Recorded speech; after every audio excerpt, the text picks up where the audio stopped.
యవన కాలంలో సమయాన్ని పోనివద్దు. నువ్వు వృద్ధాప్యంలో ఎక్కువసేపు కూర్చోలేవు, నువ్వు వృద్ధాప్యంలో ఎక్కువసేపు చదవలేవు, నువ్వు వృద్ధాప్యంలో ఎక్కువసేపు ప్రార్థన చేయలేవు. యవన కాలం రక్షించబడినటువంటి నీవు ప్రభు కోసం బాగా పండి దేవుని వాక్యాన్ని బాగా చదువు, ఎక్కువసేపు ప్రార్థన చేయి. ఆ యవన కాలంలో చేసి చదివిన చదువులు, ఆ యవన కాలంలో గడిపినటువంటి సమయము వృద్ధాప్యంలో నీకు ఉపయోగపడుతుంది. దేవుని వాక్యంలో మనం గమనిస్తే యోహాను సువార్త 1:48 మీరు నోట్ చేసుకోండి.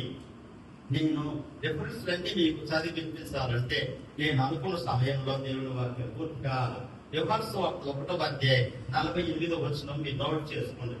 అక్కడ నతనయేలు అనే ఒక వ్యక్తి కనిపిస్తాడు. అతని పేరుకి అర్థం ఏమిటంటే దేవుని యొక్క దానం, దేవదానం అని పేరు. ఆయన ఎవరంటే ఇశ్రాయేలీయుడు.